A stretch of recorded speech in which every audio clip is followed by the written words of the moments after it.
Hello, welcome back. And of course, if you're new to this channel, welcome.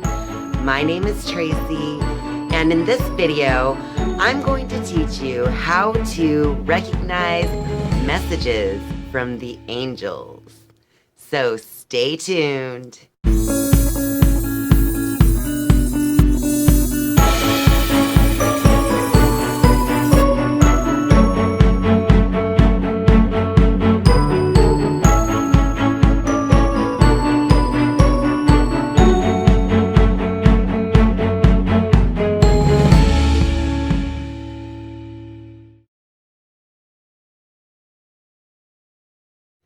The word angel means messenger of God.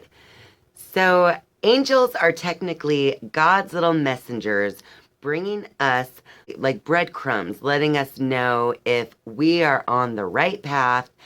And angel messages can also be known as like little internal urges or nudges, or they can even show up as creative or inspired ideas that just suddenly pop into your awareness. There are many different kinds of angels. The most common are, of course, guardian angel spirits, which is believed to be assigned to each and every individual. And you have the exact same guardian angel spirit with you from the time that you were born until the time that you die. And your guardian angel is always there, always willing to help, but can never interfere with your free will. So if you ever need guidance or help from your spirit guides or other angels, always be sure to ask. So another popular type of angel or spirit is a spirit guide. Now, a spirit guide is different from a guardian angel. A guardian angel is assigned to you and with you from the time you're born until the time that you die. And a spirit guide is usually more like a deceased ancestor or relative who has come to you to give you some type of guidance. Now, there is a difference because the actual guardian angel was never incarnate as a human being, so they're actually lacking a true ego. Whereas spirit guides, who are people who did at one time exist in the physical level with a physical body and everything, those spirits, while well-intentioned, do still have ego and have a more limited perception of things because they have a more human consciousness, if that makes sense. And then we have like basically the bosses of all the angels. The archangels are the most powerful, and they are basically the ones closest to God. And they are the loudest and the largest, of course, because they make the biggest impact in our lives. But again, along with any other angel, you cannot receive help that you want from these angels unless you ask for help or messages.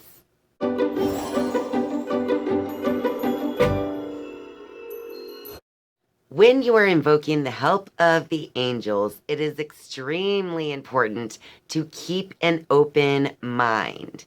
Angels are actually from a whole other dimension than what we're used to existing in. And therefore, first of all, the angels' timing is not the same as our human timing. In fact, they exist in dimensions that do not even have time. So don't be impatient. Just keep your mind open to the timing of the whole thing, because the angels work divinely in your favor to give you exactly what you want and need in the perfect divine timing. Another way you should keep your mind open is just in general in the way that you're going to be receiving these angel messages.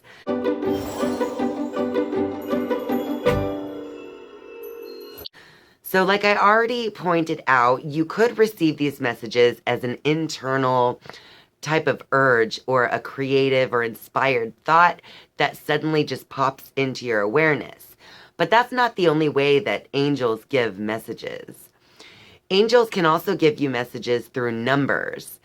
And I've actually made another video about repeating numbers and how they can actually be giving you messages. And I'll be sure to put a link to that up above so that you guys could check that out if you haven't watched that video yet. But numbers are definitely a major way that angels communicate with you. So if you start to understand the energy of the numbers, then you can start to understand the message that those numbers can contain. Now, the way that you would know that it's an angel message to be received through numbers is if you continually receive or see the exact same numbers all the time. So if you're always seeing a repeating number, for instance, I have a friend who told me just the other day that she's been seeing the number 22 all over the place. So we kind of looked into it. 22 is obviously a master number in numerology, and it's all about keeping the faith and staying optimistic throughout your life circumstances. So whatever that message meant to her, it actually helped her to kind of, receive that message and understand what she should do in her own life experience. But that message was thanks to the angels because she kept seeing this number repeating over and over. Now, it doesn't have to only be 22, obviously. If you see repeating numbers, any number sequence at all, then that could definitely be an angel message. Another way angels are known to communicate is through like coins, dropping coins or pennies, dimes, things like that in your path. That's actually where that phrase, pennies from heaven, is referring to, because pennies or other coins that you find along the way are known to be lucky, because it's actually also known to be a message from heaven or from the angels. Other things that people see are feathers. I find white feathers quite often, and I just chalk it up to angel presence in my life or the presence of an angel message. So whenever I find a feather or something like that, I like to kind of think about, okay, so where was my consciousness at the time that I found this feather? What was I thinking about? This could be affirmation that, that thought was on the right path or something along those lines. Basically, anytime you see something that means angel message to you, then it's up to you to figure out and to feel for, what is this message? What are the angels trying to say? Other popular ways that people see angels are in clouds. So there are a lot of times where if you stare into the clouds, you can see different images and pictures. But angels are known to give you specific images and pictures through the clouds. So if you're the type that likes to gaze off into the sky, then that might be a way that angels would communicate with you, because then they'd be sure that you would see it. So angels are going to communicate with you in a multitude of ways. These are just some ways that I've described. But of course, keep your mind completely open, because angel messages can be received in any way possible. So it just kind of depends on how creative your guardian angel is in giving you the messages in return.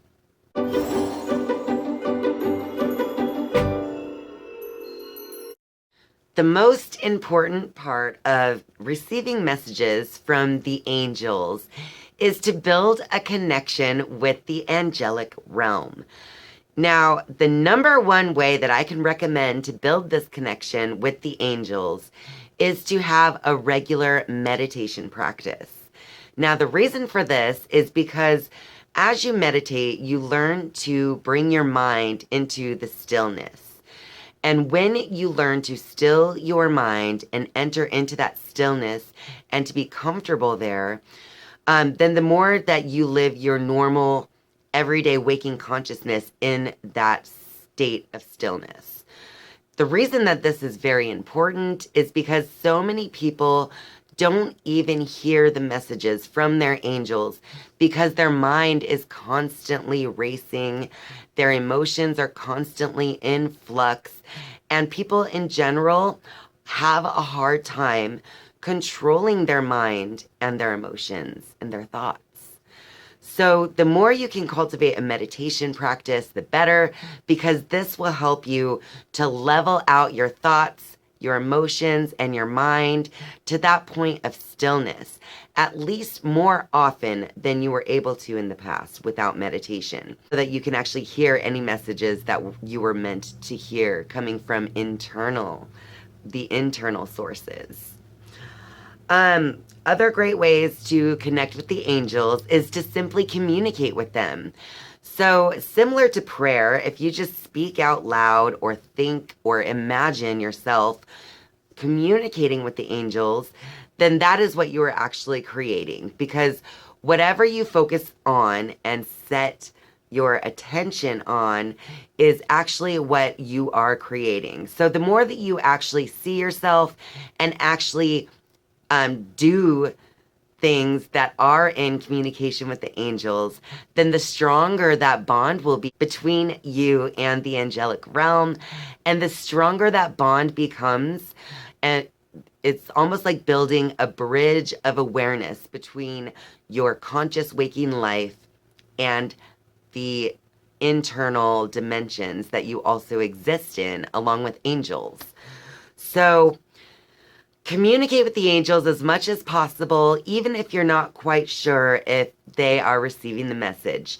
Just trust and know that the angels always hear your messages each and every time, no matter what it is. Another way that you can build a connection between yourself and the angelic realm is to you can simply ask your angels to send messages.